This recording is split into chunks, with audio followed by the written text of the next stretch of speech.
Everywhere you go in Los Angeles, you see poor people everywhere. Skid Row, downtown, everywhere, they're everywhere. And the train, they sleeping in the elevators. And yeah, you can't live outside. People are not meant to live outside. I really think that people down here are just like you and us. I mean, they're a paycheck away. We're all a paycheck away from being homeless. It used to be confined to certain areas, but now pretty much anywhere in the city you go, you'll see someone experiencing literal homelessness. Because of all the loss moving in and the different crowds, so we don't have a choice.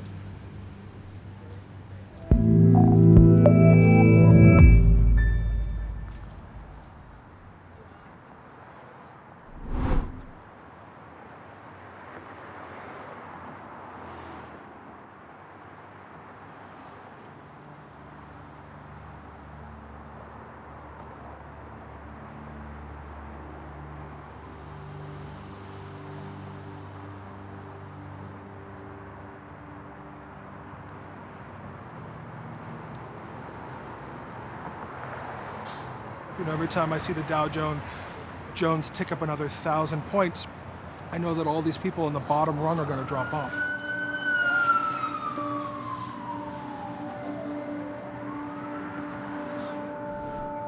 There are more homeless people in America today than the populations of Orlando and Reno combined.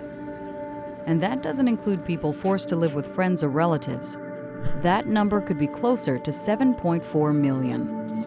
But the American economy is showing signs it's bounced back from the 2008 recession. The GDP is up, unemployment is down, and homes are selling. Yet despite all that progress, the gap in income inequality keeps widening. Since 1980, the world's richest 1% have taken larger and larger shares of the world's income, while the bottom half has taken smaller and smaller slices of the pie. This pattern is pushing more and more people to the financial brink. Estimates show that 150 million people worldwide may be homeless. Another 1.6 billion don't have adequate housing. So what got us here? For one, housing prices have skyrocketed while ordinary people's incomes stagnate. To afford an average rate apartment in the U.S., a person must earn at least $16.35 an hour. That's more than double the federal minimum wage. There's no magic bullet, but innovative solutions are being tested around the world. The most promising are designed to tackle homelessness from all angles: housing, substance abuse, health, and social isolation. There's the Housing First movement. That means putting a roof over people's heads, then tackling issues like mental illness and addiction with support services. It's worked for Finland and Denmark. While homelessness rises across Europe, it's declining in those countries. These new ideas are promising, and as global wealth grows, new solutions and ideas are arising to tackle the complexity of homelessness. However, if applying these solutions aren't made a priority on a global scale, then the millions of those who are homeless may likely continue to grow.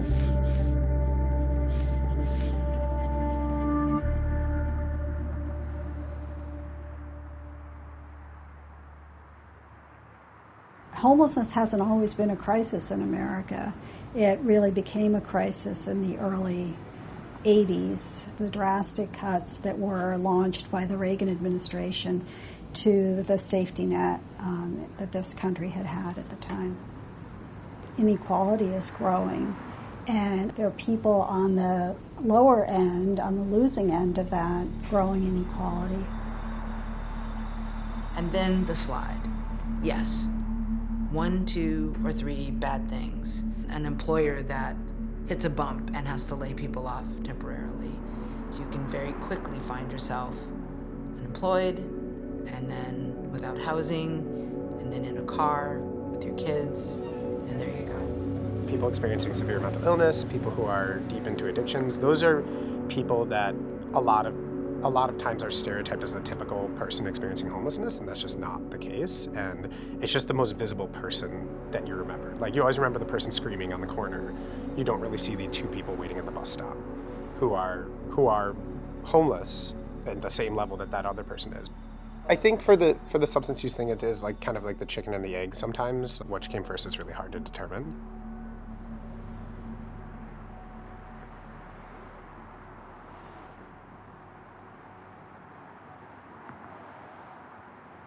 So the county plans to displace over 1,000 people from the Santa Ana riverbed and currently offers no more than half a dozen beds that are actually available for people down here. There is no option, there is no alternative.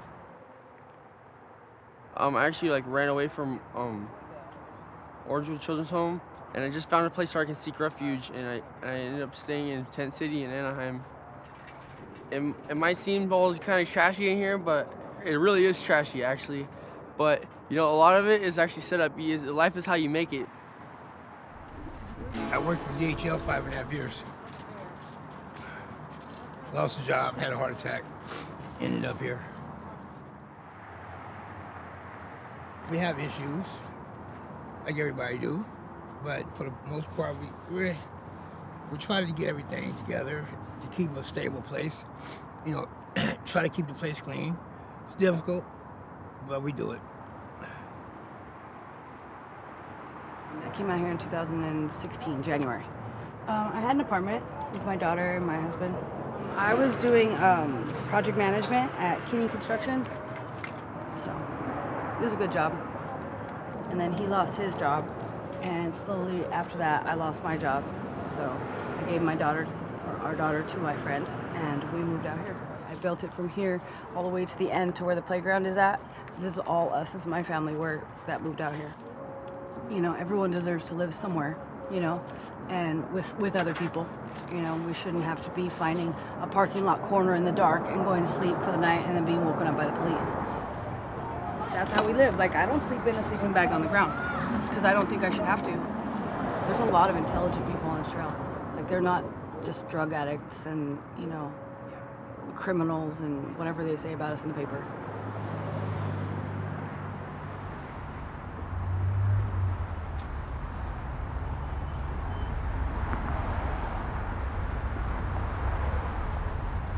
There's a lot of questions in there that are really super sensitive questions. The most sensitive questions to me in the survey is the questions about whether they've experienced sexual abuse. There's a good amount of questions like that.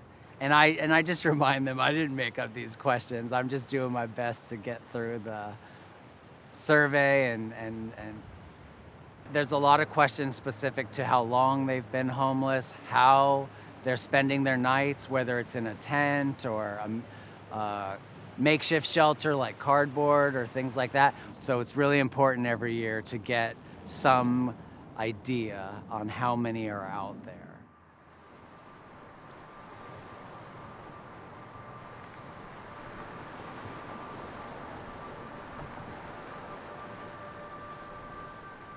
On a scale, this is what they're doing. They're just plugging a couple of people, I guess, whoever they choose, and that's it. Just a few, and that's it. And then they're putting them in their place, but everybody else is out there.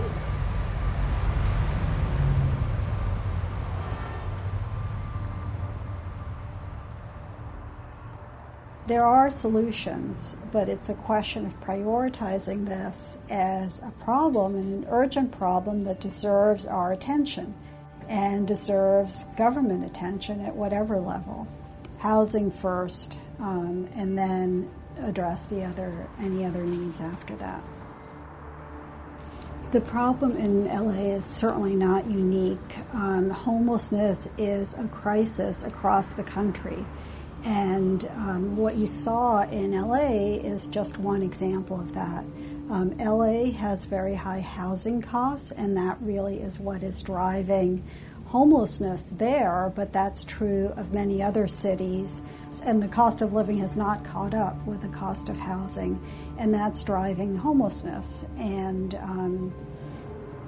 it's a national crisis. It's not being addressed. Communities can still take action on their own. Instead of sending police out to sweep people away, for example, they can take those funds that they're using to fund the police. To do that, put those funds into housing. actually costs less to fund housing than it costs to send police out, to engage the court system, to use a criminal justice approach to homelessness is more costly than to actually solve the problem by creating additional housing opportunities for people.